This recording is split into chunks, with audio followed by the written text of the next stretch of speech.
Take a look at this beautiful snake right here. This is actually a super enchy bumblebee ball python, and I hope that you're having an amazing day today. Welcome to the vlog. I'm going to show you some baby ball pythons that have shed and had a few meals now, and they certainly look really good because 2020 has been an amazing production year from us, and we have so many amazing ball pythons. Again, this is just one of them, but wow, I tell you what, that super enchy and the pastel and the spider mixed together, whoo doggy, that's a beautiful snake. Speaking of beautiful snakes, just the right combinations of genes sometimes just can really be stunning. This is actually a pastel, it's a calico, and it's a yellow belly. And those three genes together, oh my goodness gracious. And as this gets older, all of this coloring in the side, this like kind of pink turns really white and unbelievable. I tell you what, I love ball pythons. It's amazing how far we've come just in the last 20 years from really normal ball pythons to some just absolute works of art. And you guys know that pieds are always one of my absolute favorites. And this is actually a double recessive albino pied.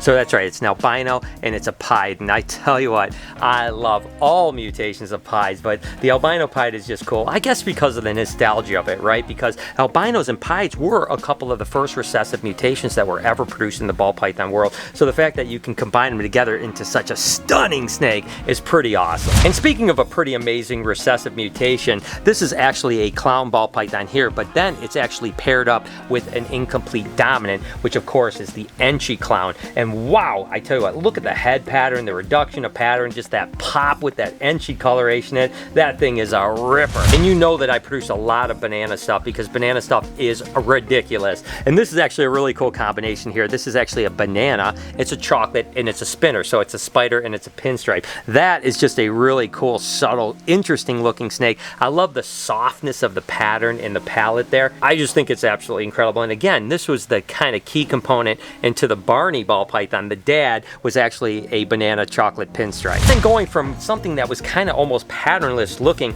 to something that's super busy right here. This is actually a Pastel Rousseau sucker is what it is. So basically there's a het Rousseau, which is in the blue-eyed leucistic complex. There's the hidden gene Woma, and when you breed the hidden gene Woma and the Rousseau together, it's a lilac, and you produce basically a sucker. Now it started with the lesser, it was called a soul sucker, but when the Rousseau came out like it, they called it the Rousseau sucker, and then it has the pastel gene in it, and that's just a really busy snake and some absolutely beautiful colorations. You guys might remember that mystery ball python clutch where we hatched out 6 world first crazy wild looking animals. Well, here's a couple of them right here. This one's starting with definitely, I don't know, it's definitely a red stripe, it's a pinstripe, it's a pastel. Beyond that, don't have any clue what it is, but now that it's gotten a few meals in it, wow, is that thing just starting to pop with all that freckling on it and the colors. I love this animal. And then this is another one from that clutch, but this one is like silver with all this graniting spotting on it. I don't know what the deal is with this animal. Again, I cannot wait over the next 3, 4, 5 years to kind of unravel the mystery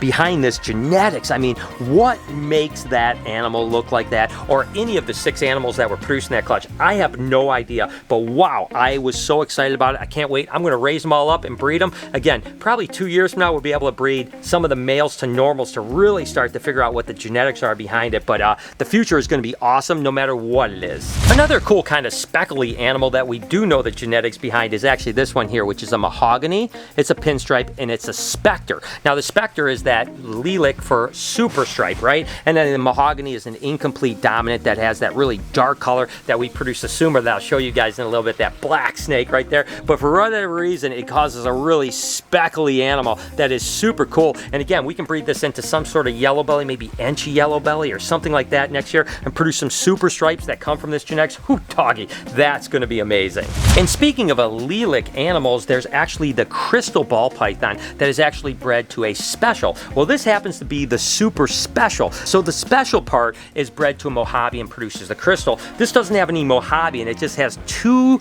genes of the special, causing it to be called a super special, and has that kind of really cool orange blotching pattern, cream look to it. Absolutely wonderful, and genetically, this is a powerhouse. So we actually have a tour in the house from Pennsylvania right now, and believe it or not, they're surprising the one kid with a ghost corn snake. He doesn't know, he has no idea. So I'm gonna go over there and surprise him. I'm gonna mask up and see what kind of reaction he has. What do you say? This is the part I love it. I mean, the tours are great, but being able to, you know, kind of surprise someone with a new pet, that is awesome. Let's go see what he does. All right. This should be a lot of fun. Hey guys, someone told me that there was something special that I had to give to you. Thank you. This is yours. You can open it up. What do you think it is? It's a huge tarantula. Sorry, we got 6 of those. Oh, okay, go on. Yay! Ghost corn! Yeah, Ghost Guard, take it out, check it out. What do you think, buddy? He's great. That's what you wanted, right? Yep. That's awesome. Well, good job, guys. I wanted to make sure to get you. That's awesome. Well, you guys having a good time so far? Absolutely. Awesome. Well, anything you need with that Ghost Corn, you let us know, all right? All right, good job. We produced the first Lemon Blast Calico Yellow Belly probably about 8 or 9 years ago, and ever since I have absolutely loved it. Again, the right combination of genes can be amazing, and although this has been around for 8 or 9 years, still every time we hatch one, I'm like, holy cow. And this is cool because it has a little black kind of paradoxing on its back as well, this black blotch. I mean, what an absolute ripper. And again, that Calico gene gets better and better with age. And then the white elephant.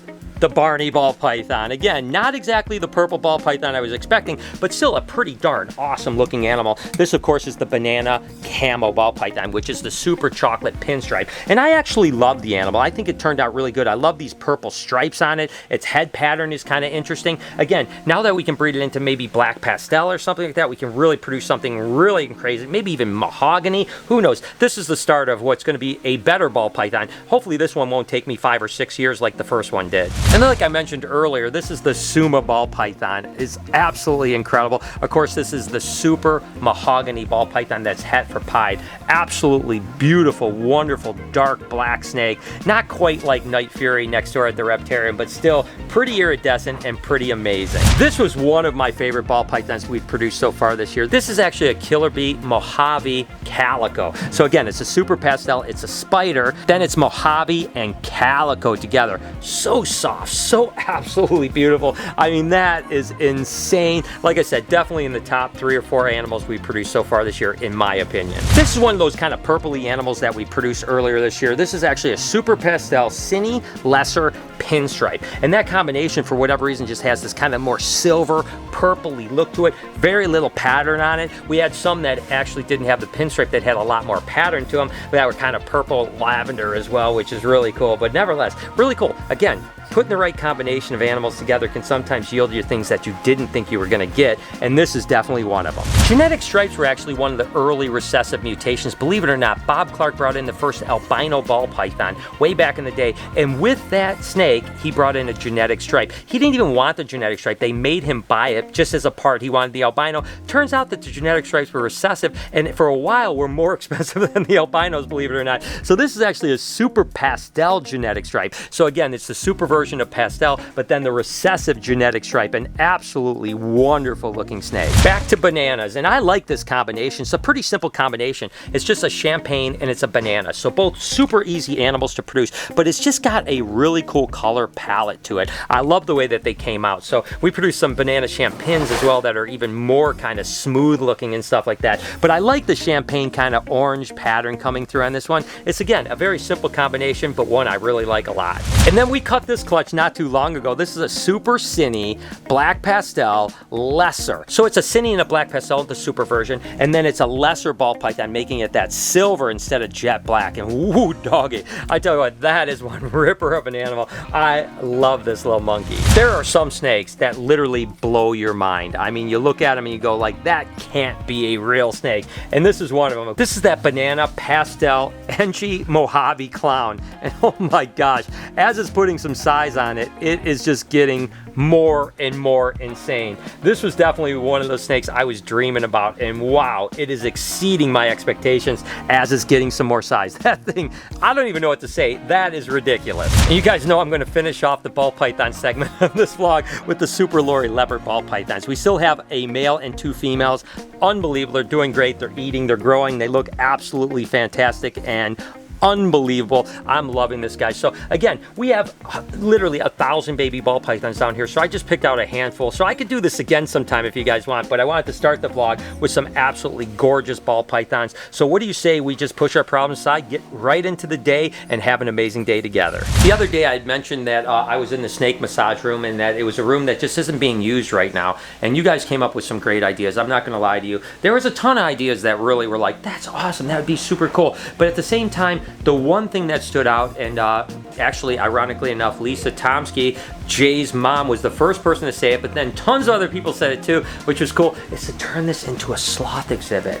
I honestly never thought of it, and I've been thinking like, all right, well, if we get a sloth, we'll do it next door. If we expand, well, this would be perfect for it. And this is the crazy news, is that I brought it up to Lori, and Lori's response was, do your research, figure out everything we need to do, that we do it 100% correct, including the care, the husbandry, USDA permits, all that stuff. And she said, if you can figure that all out, I'll allow you to get a sloth. So it sounds like, guys, it may take us a little while, but this room right here may actually be converted into a sloth exhibit. And the thing that's cool is that you'll be able to book experiences, come in here with the sloth. We'll have branches and they can climb all around, but at the same time there's a window like we made for the massage room here that people can look inside and see the sloth or see people having their experiences. So I think it's going to be amazing. Again, it's not going to happen overnight. It takes about 3 months just to get the permits. Then I have to find the right captive born animal that's the right age, all this type of stuff. So it might take me a year, I don't know, or we might get lucky in the next 4 or 5 months have something,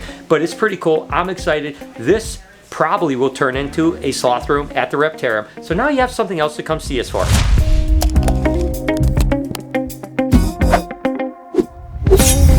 Super quick egg cutting here, just 2 eggs, that's it guys, 2 eggs. That's not going to take us but 2 eggs.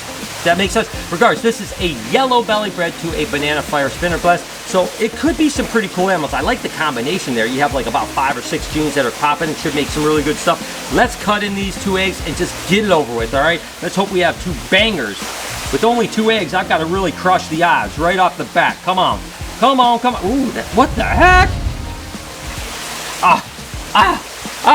So this is good and bad. It's good and bad, guys. So the deal is that is a pastel ivory ball python right there, meaning that the banana fire spinner blast was not the father. Somehow a pastel yellow belly got in here. Like I'd mentioned, it's a little bit weird year this year because Mary started breeding some things. I finished the breeding season. I probably was on the last 3/4 of the breeding season, but some males did get in beforehand, and if they weren't marked, I didn't know. So now we know we at least have an ivory, which isn't a bad thing. I actually like ivories, especially pastel ivories. And look at it till it's broken out.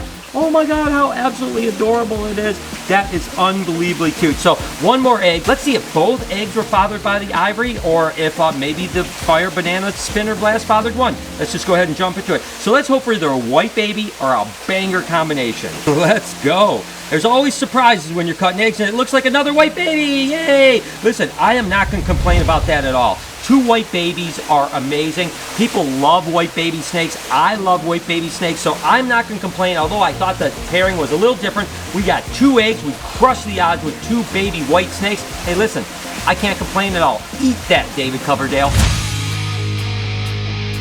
So there it is, guys. I hope you enjoyed it. A little update with ball pythons. I hope that you enjoyed the babies and all the other stuff that happened here in this vlog. I appreciate you guys so much. If you enjoyed this video, right here is an entire playlist of baby snakes that you guys can check out. Could you also do me a favor? Right up here is my podcast channel called Checking In. Could you subscribe to that? On this side, you can subscribe to this vlog channel, turn your post notifications on. Have an absolutely wonderful day. Remember, be kind to someone, and I promise I'll see you tomorrow.